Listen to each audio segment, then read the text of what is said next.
guys, thanks for coming back and sharing another worthwhile moment with me. Today I'm going to see if I can add some compost to my no-dig bed this morning and see if Charles Downing's method works for me.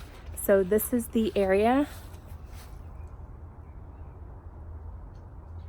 that I'm going to be doing that to, and we'll see what happens. Hopefully we'll be able to grow some broccoli or kale, and and that way we won't have as much maintenance as some of the other gardening methods have us do. So we'll see how it goes. So the fall time for me is just a really special time. The temperatures here in Tampa dip just a little bit low. You get the most gorgeous mornings, and you have just a little bit of relief from all of the heat and the humidity. And so I thought I would come out here and take you guys around just real quick and show you what some of the projects I was going to try and get done. But look at these Don Juan climbing roses. I mean, they're just stunning, and they're extremely fragrant. So let's see if I can get a better image here.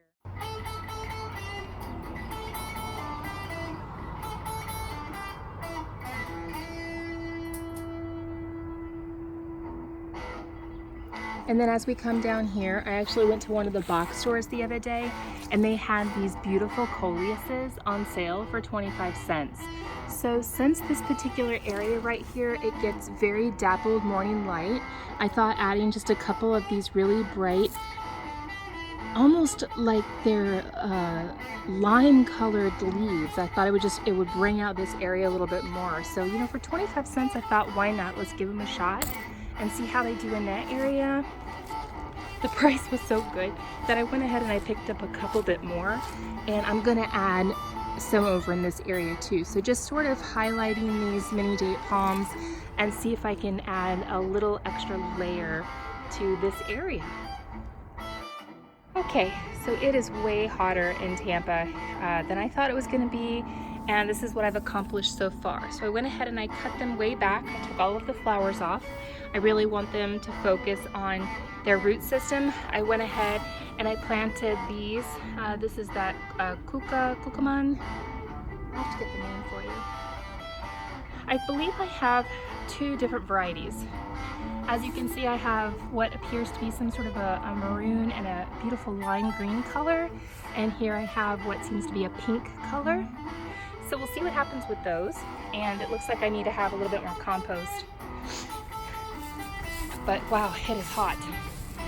And then I didn't have enough, so I went ahead and just did 4 on this side, and that way it'll imitate the flower that I have over there, or the grass or bush that I have over there.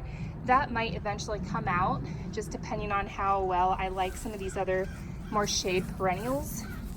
In the meantime, I had these bananas that were right up there, and I had a very, very long male plant, and since they were no longer producing bananas, the stem came all the way down here, and then the male plant was about on this section. So what I did is I went ahead and I took off the male plant because I want all of the energy to go up into making the delicious bananas. Now you can see on those bananas how it has the hard ridges around them. And that's how you know when a banana is getting ripe, is those ridges will round out. They will look much more plump. In the meantime, I went ahead and I cut the male plant down, and I wanted to show you something. All of these in here were bananas that just never came out. There may not have been enough energy for the plant to produce any more bananas, but as you can see, this whole male flower is just composed of all of these little flowers that eventually would have ended up being bananas. Isn't that kind of a cool thing? And this just goes on and on and on.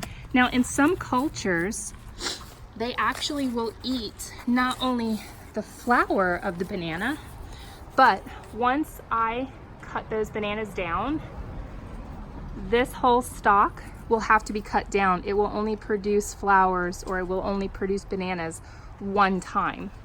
So then this entire stalk will get cut down to the basin, back down there, and then either this little pup right here or one of these other little pups that have grown up will eventually take its place and produce more bananas. Now again, like I was saying, in some cultures they actually will eat the male flower. Inside of this is a core, and in some cultures they actually eat that core. I believe it's more like a starch, almost like a potato that they put in soups and on the sides. So how cool is that? But this banana was so, it had so much water in it, and that's just the banana plant. Common misconception is that bananas come from a tree, which is incorrect. It's actually a plant. So we'll keep a look and see how the coleuses do in the shade. It does get dappled sunlight in the morning. I'm hoping that this will be a good fit and it'll kind of brighten up this area back here. I may or may not leave this there, I'm not real sure. And I do want to eventually pull up the mother of tongue plants, maybe put something different there, but I thought this would add a little diversity and a little different color, a little different texture. I walked out one evening just as it had become dusk, and I started to hear the little chirps from our bats. They're some of the most amazing creatures, and I love the fact that I'm able to walk out into my garden and see them and hear them. The birds that are coming to the bird feeders now, just sitting back listening to their songs. And even though we are right smack dab in the middle of this large city surrounded by people, I cannot tell you how amazing it is to walk out and look at the little creatures of nature that we have. The bees buzzing around the banana trees and the flowers, the variety of birds and songs that I get to see and hear coming to the bird feeders. It makes my life so much more enjoyable to have that, to be able to experience that. So I just wanted to share that with you and have this worthwhile moment.